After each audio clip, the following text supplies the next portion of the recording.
अस्सलाम वालेकुम। वालेकुम सलाम। क्या नाम है आपका?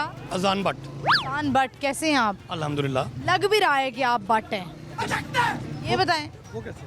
लग रहा है ना भट्ट बड़े वो गोरे होते हैं और जो है ना वो खाने पीने के बड़े शौकीन होते हैं, हेल्दी होते हैं। तो ये बताएं आज क्या कर रहे हैं आप दिल्ली गेट में? मैं यहाँ का रिहायशी हूँ। यहीं की रिहायशी? अच्छा, यहाँ की रिहायशी मैंने देखा उनमें ना एक अलग ही बदमाशी होती है, मतलब उनसे कोई लड़ नहीं सकता और भट्ट बड़े लड़ाके भी होते हैं, ऐसा है कि नहीं?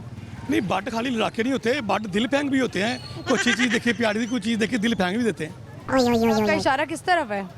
अगर आपने अपने में लिया है तो फिर समझ लें। फिर देखिए औरत की चटीज जो है ना बड़ी तेज होती है, वो समझ जाती है कि ये किस तरफ इशारा कर रहा है। अच्छा, तो आप शादीशुदा हैं? जी अल्हम्दुलिल्लाह। फिर भी कोई बात नहीं, मर्द तो आपको पता है हमेशा जवान ही रहता है। मर्द जवान रहता है, बूढ़ा कब होता है? नहीं, बुरा नहीं होता, शेर बुरा नहीं होता और मर्द बुरा नहीं होता। हाँ, हालात बुरा कर दें तो वो एक अलग बात है। अच्छा, ठीक है, चले। और क्या करते हैं आप? मैं सोशल मीडिया में होता हूँ में और जल में। अच्छा, नाइस। चले, आज हमारी पहेली है, हम देखते हैं आप उसका वो बूझ सकते हैं कि नहीं। पहेली है, जी बताएं कौन? आसान सी है। न खाता हूँ न पीता हूँ फिर भी ख़त्म हो जाता हूँ। हिंट इसका ये है कि ये इसका ताल्लुक एक इंतज़ार से है, यानी इंतज़ार जब ख़त्म हो जाए। खाने पीने की कोई पहेली डाल लें, ये कुछ छोड़ दें। खाने पीने की पहेली डाल, हाँ, कोई ऐसी को डाल लें। खाने पीने की पहेली तो इस वक्त मेरे पास मौजूद नहीं है, लेकिन ऑप्शन है पहेली का। हाँ, यही ऑप्शन है। बोलें। न खाता हूँ न पीता हूँ फिर भी ख़त्म हो जाता हूँ। ना खाता हूँ ना पीता हूँ फिर भी ख़त्म हो जाता हूँ। हाँ जी, कोई है एनी आइडिया कोई? अच्छा, आइडिया नहीं ले सकते, खुद बोलना है।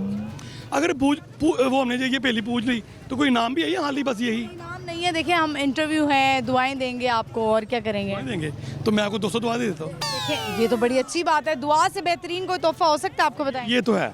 अच्छा, ये बताएं, चले तोहफे की बात हो रही है, आपने ज़िंदगी में सबसे महंगा तोहफा किसको दिया है और क्या दिया है? अपनी बीवी को दिया है। और क्या दिया? खुद हम खुद नायाब चीज़ है, आम चीज़ें थोड़ी हैं हम कोई। ये किसी से पूछ लें अजान भट्ट के बारे में, वो आपको बता देगा कि दिल्ली गेट की शान जो है वो अजान भट्ट है। रियली आप इस दिल्ली गेट की शान है? जिससे मर्जी पूछ लें दुकान। किस हवाले से लोग आपसे रब्ता करते हैं, क्या कहते हैं? एक्चुअली हम जोली लोग हैं, हंसमुख लोग हैं, प्यार बांट रहे हैं लोग हैं, मोहब्बतें बांटी हैं हमेशा, आपने चाहत बांटी है।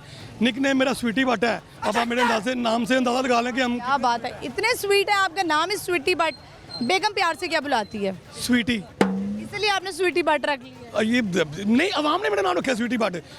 आपकी भाभी तो अभी तीन साल हुए अभी आई है। अभी शादी हुई है? शादी, हाँ जी।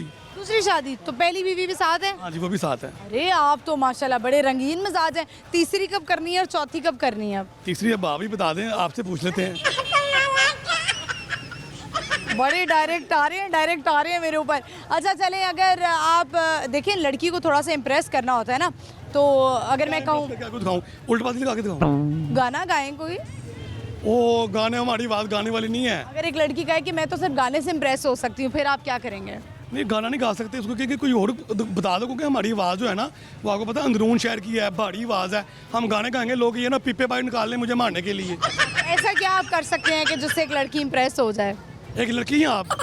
चले, मुझे अगर आपने इम्प्रेस करना हो, आप क्या कहेंगे? आपको क्या लगता है, एक होता है ना फर्स्ट जो एक पहली नज़र पड़ती है, आपको जज कर लेते हैं कि ये लड़की या ये लड़का किस चीज़ से मान सकता है और क्या हो सकता है? आप अभी तक मेरी टेंट से नहीं इम्प्रेस हुई? इस पे अगर बाल होते तो ज़्यादा अच्छा होता। क्या हुआ आपके साथ? ये वाकया, हादसा कब पेश आया? ये मेरे बात सुने, शादी के बाद ये अक्सर हादसे होते हैं कि इंसान जो होता है ना मर्द, वो गंजा होना शुरू हो जाता है घर के हालातों से और बीवी की डांट डपट से। तो फिर आपने सोचा नहीं कि आप हेयर ट्रांसप्लांट करा लें? नहीं, वो तो हमें फ्री ऑप्शंस हैं, हम तो हमें तो फ्री। लेकिन ये ग्लासेस आपके टेंट पे टिक कैसे जाती है? टिक जाती है, मैंने इसको, ये देखे, ये है ना ऐसी टिक गई। अच्छा, एक होता है ना बाल होते हैं, सपोर्ट होती है। नहीं, ये कानों की, ये देखे ना, ये देखें, ये अब सपोर्ट आ गई है। और मैं तकरीबन मेरा 10 साल से ये गटअप है। लेकिन आप पे सूट कर रही है, सूट कर रही है। कुछ लोग होते हैं जिनके बाल नहीं होते हैं, लेकिन वो जो है ना उन पे सूट कर जाती है। अच्छा, एक बात मैं चलो मर्द तो टेंड कराते हैं, चलो सूट कर जाते हैं, अगर लड़कियाँ टेंड कराएं तो वो कैसी लगेंगी? बुरी लगेंगी। तो लड़कियां तो इतने बाल जब करवा लेती हैं तो ऐसा लगता है कुतरी हुई हैं, उतर दिया उनको किसी ने। तो आपको मेरी टेंड अच्छी लगी है? ठीक है, अगर पास करेंगी कर, आप पे सूट कर रही है, आपकी हद तक ठीक है। ठीक है, अच्छी लग रही है, तो मुझे रखनी चाहिए या ट्रांसप्लांट करा लूँ? आप बताएं। अपनी बीवी से पूछे ना, मुझसे क्यों पूछ रहे हैं? मैं वैसे ही आपसे पूछ रहा हूँ कि आप भी एंकर हैं, मैं भी एंकर हूँ, तो एक ऐसे एंकर मैं पूछ रहा हूँ, रखूँ कि ट्रांसपेरेंट करा दूँ? देखिए, जो इंसान जैसा होता है ना, मेरा ख्याल है उसको वैसा ही रहना चाहिए। यानी कि आपका कंफर्ट जोन है ना, आप आपके बाल चले गए हैं, नेचुरली चले गए हैं, तो कोई बात नहीं। अगर आप कंफर्टेबल हैं, लोग आपसे फिर भी प्यार करते हैं, आपकी बीवियाँ आपके साथ हैं और दूसरी भी शादी आपकी हो गई है, तो इससे बड़ी क्या बात है? इसका मतलब है आपको बालों की ज़रूरत नहीं है। जिससे भी आपने इंटरव्यू किया है, किसी ने ये आपको कहा है कि आप बहुत प्यारी हैं? जाहिर है बड़े लोगों ने कहा है। मेरे अलावा अभी आज कहूँगी कि मैं महीने में 90 दिल तोड़ दी। कोई नहीं, हम दिल जोड़ने वाले हैं, तोड़ने वाले नहीं हैं, क्योंकि हम बाटे हैं अंदरून के। बहुत शुक्रिया आपका, आपने जो है वो पसंद किया, थैंक यू सो मच। और कुछ जाते जाते पैगाम देंगे लोगों को? पैगाम यही दूंगा कि अपने आप को हमेशा जो गम और फिक्र है ना, इसको हटाकर, गम आते रहते हैं, परेशानियाँ आती रहती हैं, हालात आते रहते हैं, जैसे भी हालात हों इंशाल्लाह फेस करें। और सबसे पहले आपको बात बता दूं, अल्लाह का शुक्र अदा करें कि अल्लाह ने आपको ज़िंदगी दी है सेहत वाली। सबसे पहले अल्लाह से दुआ करें आपको अल्लाह पाक सेहत वाली ज़िंदगी दे, और फिर उसके बाद आप लोगों के काम आएँ, लोगों के काम आएंगे, आपको दुआएं मिलेंगी, तो फिर आप लोग जो आपको दुआएं देंगे तो अल्लाह पाक की नज़र आपके ऊपर पड़ेगी और आप पर रहमतें और जो है वो बरकतें नाज़िल होंगी। अल्हम्दुलिल्लाह, मुझे अल्लाह का शुक्र है, मुझे इस टाइम 5-6 चैनलों में मैं काम कर रहा हूँ। ये लोगों का प्यार है, मेरी माँ बाप की दुआएं हैं कि अल्लाह ने मुझे इज़्ज़त दी है। और इज़्ज़त कमाने के लिए पहले आप लोगों की इज़्ज़त करेंगे, तो फिर आप लोग आपकी इज़्ज़त करेंगे।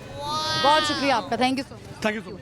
व्यूअर्स, बड़ी अच्छी इन्होंने बातें की और बड़ा अच्छा पैगाम दिया है कि जब आप लोगों की इज़्ज़त करेंगे तो आप भी इज़्ज़त पाएंगे, क्योंकि ऐसा नहीं होता कि आप किसी की बेइज्जती करते चले जाएं और अगला आपको इज़्ज़त दे। अगर फिर भी वो आपको इज़्ज़त दे रहा है, इसका मतलब है कि वो बहुत बड़े ज़र्फ़ वाला है।